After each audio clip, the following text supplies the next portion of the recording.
15वीं सदी की यह कहानी है। किसी एक गांव में बहुत ज्ञानी पंडित रहा करता था। पंडित आजू बाजू के सारे ही गांवों में बहुत प्रख्यात था और इसी वजह से धनवान भी।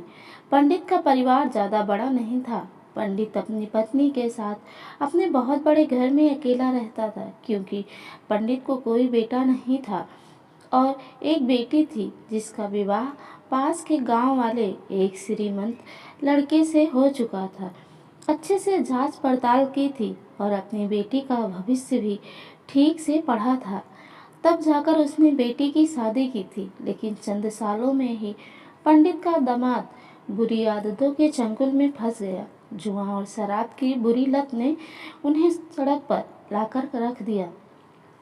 अपने बेटे की ऐसी दुर्दशा देखकर पंडित की पत्नी काफ़ी दुखी होती थी और अक्सर पंडित को कहा करती थी, तुम जाकर उनकी मदद कर आओ। पंडित हमेशा अपने बीवी को यह कहकर उनकी मदद करने के लिए मना कर देता था कि अभी कुछ समय तक उनका बुरा वक्त चल रहा है।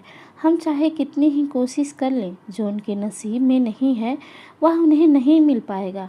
पंडित की ऐसी बातों से उसकी पत्नी काफ़ी दुखी हो जाया करती थी और मन ही मन सोचती थी, कैसा स्वार्थी पिता है, अपनी बेटी को कितने कष्टों में देखकर भी उसकी मदद करने के लिए मना करता है। आखिर भगवान ने जो इतना सारा धन धान्य दिया है उसका क्या करेंगे। हमें कोई और औलाद भी तो नहीं है, ले देकर यही बेटी है और उसके लिए भी कुछ नहीं करेंगे तो किसके लिए करेंगे।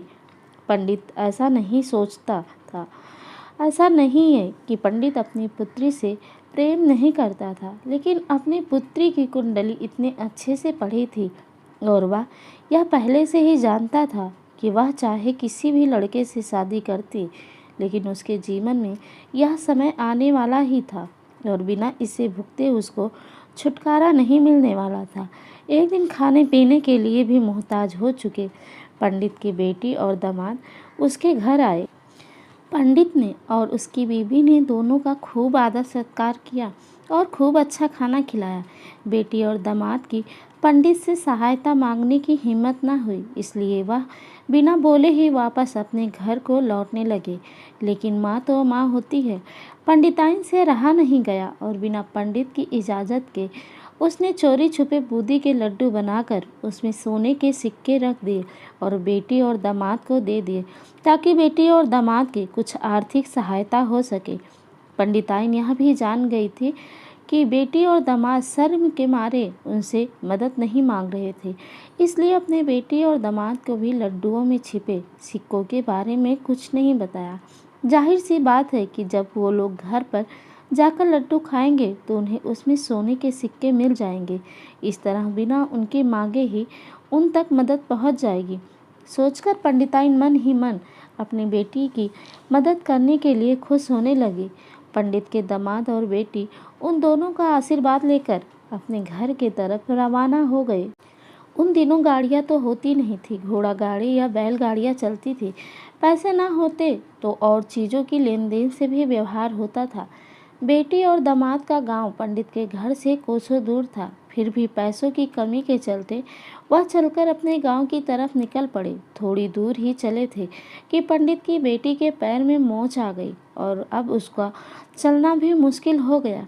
पंडित के दामाद ने जब देखा कि उसकी बीवी अब बिल्कुल चलने में सक्षम नहीं है, तो उसने एक तांगा अपने घर तक किराए पर ले लिया। दोनों पति पत्नी तांगे में बैठकर घर तक पहुंच गए, लेकिन तांगे वाले को देने के लिए उनके पास पैसे नहीं थे, इसलिए पंडिताइन जो बूंदी के लड्डू उन्हें दिए थे वही किराया के तौर पर उस तांगे वाले को दे दिए। तांगे वाला बूंदी के लड्डू को लेकर वहां से चला गया। तांगे वाला अपने घर की तरफ जा रहा था, तब उसे एक हलवाई की दुकान दिखी। उसने सोचा कि थोड़े से बूंदी के लड्डुओं से मेरे घर के लोगों का पेट नहीं भरने वाला है, इससे अच्छा तो मैं इन बूंदी के लड्डुओं को बेचकर उनसे कुछ चावल खरीद लेता हूँ। तांगे वाले ने बूंदी की लड्डू हलवाई को बेच दिए। जिस गांव में वह हलवाई रहता था, उसी गांव में एक आदमी ने अपने घर पर पूजा रखी थी और उसी पंडित को उस पूजा के लिए बुलवाया था। पूजा में लगने वाले प्रसाद के लिए उस पंडित ने उसी हलवाई से बूंदी के लड्डू लिए जहाँ पर उस तांगे वाले ने बेचे थे।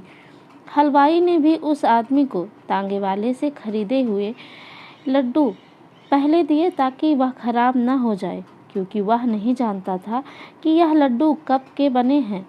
पूजा खत्म होने पर दक्षिणा और बूंदी के लड्डू लेकर जब पंडित अपने घर आया और खाना खाने बैठा तो प्रसाद में लाए बूंदी के लड्डू खाते वक्त लड्डू से सोने का सिक्का निकला।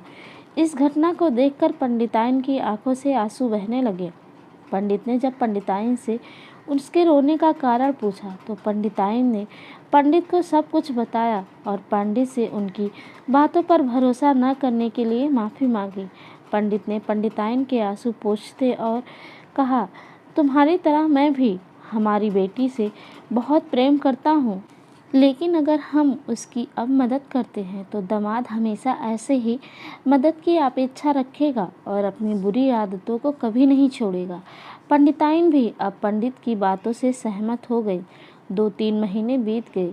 पंडित के दामाद और बेटी फिर से एक बार उसके घर आई और इस बार उनकी परिस्थिति पहले से बेहतर थी, क्योंकि पिछली बार खाली हाथ जाने के बाद दामाद ने नया काम शुरू किया था और अपनी सारी बुरी आदतें भी छोड़ दी थी।